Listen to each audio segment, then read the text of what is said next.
So I just wanted to talk for a few minutes about purgatory because that was something that I never agreed with in the Catholic Church, and now I do. And it's interesting because one of the things I keep getting from different sermons from the Orthodox Church and the SSPX is that we put so much, we're born now so egocentric, so narcissistic. I'm sorry to use that word, but that's like everybody's favorite word. And it's a projection word, right? Because nobody wants to believe that they're narcissistic. But one thing that I keep hearing, and this is something that I just learned really about 5 years ago through listening to some of Steiner's lectures on reverence, how important reverence is and devotion, and how that was something that was missing most of my life because I really didn't respect anybody. I've always considered myself this sort of anarchist, and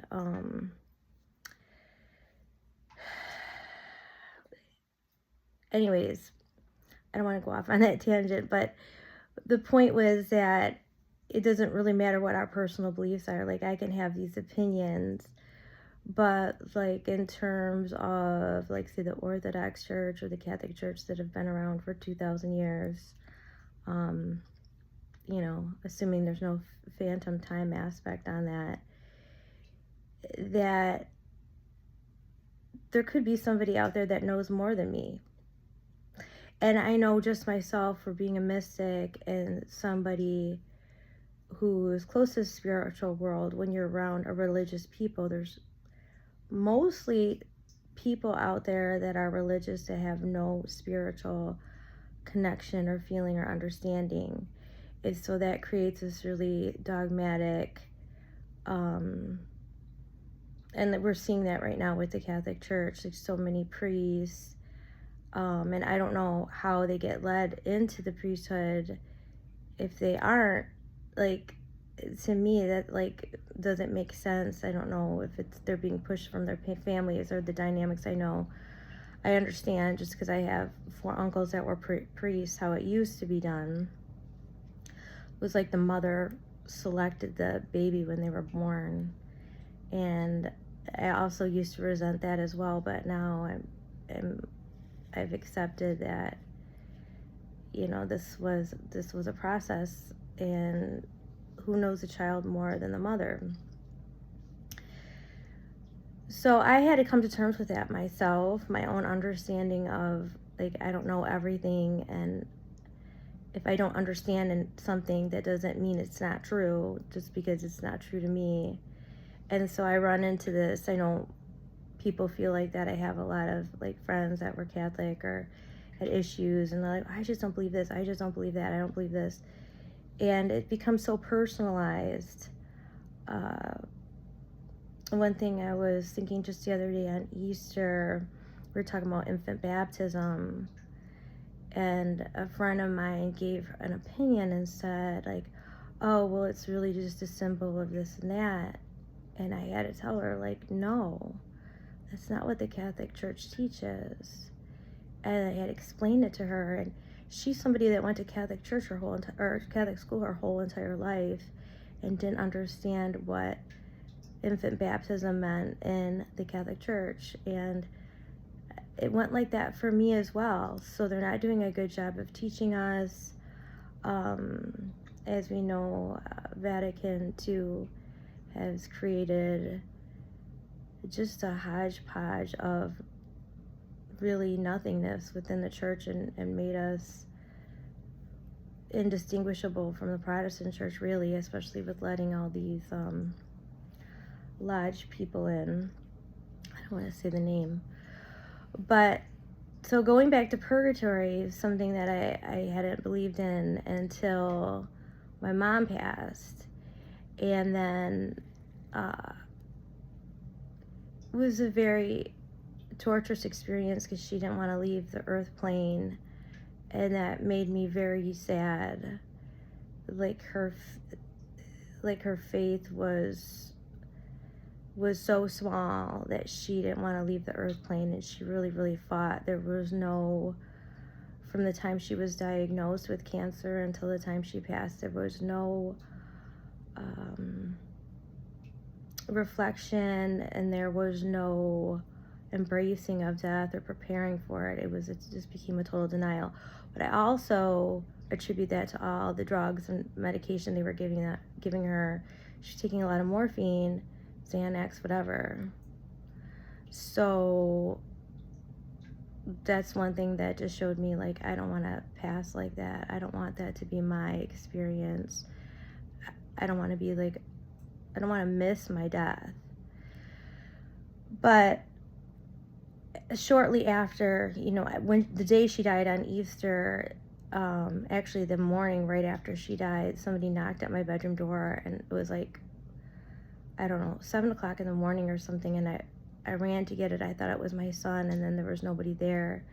And then I went back to bed, and I got a phone call, and my sister said my mom died. And so that was sort of the first experience with it. And then within a couple months, my house was really haunted. Like, so much stuff happened. I have videos of it. Somebody doing the dishes in the middle of the night. Lights going on and off around the house. This giant sphere I had, fell from like 6 feet in the air and rolled to my husband. It didn't break. It was glass. Just a lot of strange things were happening. And then actually my sister had bought me this really cool, it was like a Thai mermaid. It was wooden, and I had it for 20 years, and it was hanging up in the same spot forever. And then on my sister's birthday, and I hadn't been talking to my sister, I was actually talking to my friend who had the same birthday, and I called her to say happy birthday, and just as I told her my sister's birthday is the same day, this thing fell off the wall that my sister had bought me, broke. And that's like shortly after I found out something really terrible happened to my sister. And so I do believe my mom was in purgatory. I don't believe she was in a peaceful place. I believe she was very tortured into death, after death, and that's something that Catholicism just teach, but Steiner as well, in anthroposophy, that we don't just become peaceful, like, I don't know, angels after we die. After we pass, we are still the same people. That doesn't change. We have time to reflect. We have time to, to pray and do things for, in the spiritual realm.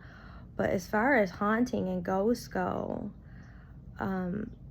those are spirits. They're either low-level demons that never had physical form, like in the Spirits of Darkness in the late 1800s, or they're humans that have passed on and they're not at peace. And I know for my mom, I had to pray her out of purgatory into peace and into the light. And that was something very clear to me. And so just recently I heard on SSPX, Father Gomez, SSPX Asia, did a really good sermon on purgatory I think it was a month or two ago, and it's on YouTube, and I have it on my playlist if you need it. But he was talking about Perpetua, Saint Perpetua, who's one of my, Saint Perpetua and Saint Felicity are sort of my my super saints that I even took on Perpetua's name, saint name. So he talked about how Perpetua saw her brother after he passed, and she saw into the spirit world and saw he was not at peace. And so she was able to, that's sort of how purgatory, the understanding of purgatory began in the Catholic Church, and that was 330 approximately AD. So anyways, purgatory is real to me, and if you don't understand it and it doesn't seem right to you, it's something you can research, and it's something you can pray about, and it can reveal itself to you. I mean, these things aren't always found in books.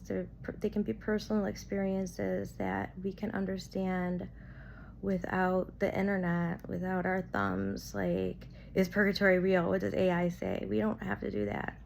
We can actually pray about it and make it a part of our prayer life and our goal to be revealed to us.